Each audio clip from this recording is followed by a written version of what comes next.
This is John Guzik with the Franklin Partnership in Washington, D.C. Welcome to the second episode of 2 Minutes with One Voice.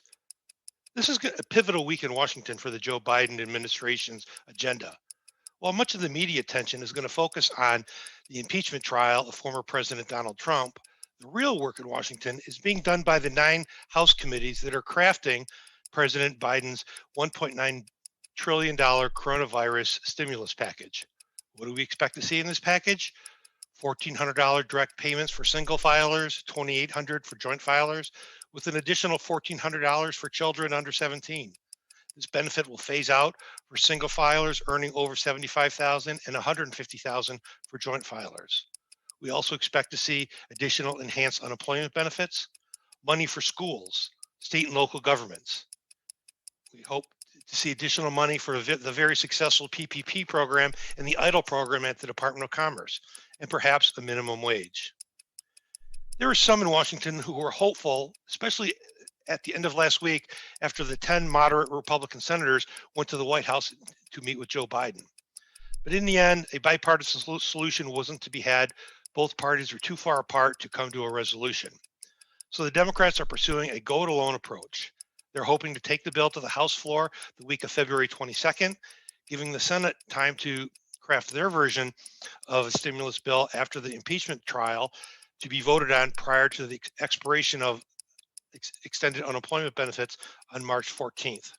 The Senate will be using a procedure called budget reconciliation, which will allow the bill to pass with only 51 votes rather than the typical 60. With slim majorities in both the House and the Senate, it'll be imperative for for Speaker Pelosi and Majority Leader Schumer to keep the Democrats in line in supporting and unified in supporting the stimulus package. However, we are beginning to see cracks. Just last week, during consideration of the budget resolution, 8 Democrat senators broke with the majority and voted for a Republican amendment that would limit the stimulus payments to U.S. citizens. Former Obama Treasury Secretary penned an op-ed last week indicating that the $1.9 trillion stimulus package would overheat the economy and lead to inflation. Secretary Yellen immediately punched back, saying this $1.9 trillion package is critical for job creation, especially since last Friday's jobs numbers were so disappointing. And then finally, the nonpartisan Congressional Budget Office issued an analysis this past week indicating what impact a phased-in $15 minimum wage would have on the economy. Both supporters and opponents of the minimum wage hike found something to like in this analysis. It did indicate that 900,000 Americans would be lifted out of poverty by a phased-in $15 minimum wage. But it also indicated that 1.4 million Americans would lose their jobs.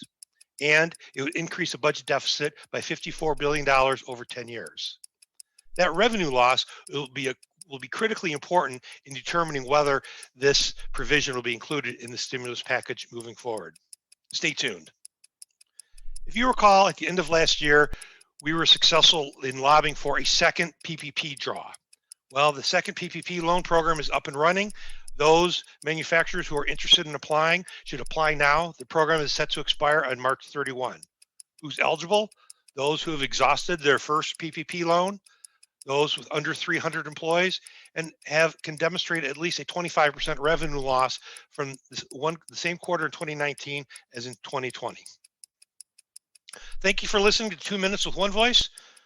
Remember to continue to support the NTMA and PMA. By working together, we are speaking with one voice in Washington and making a difference.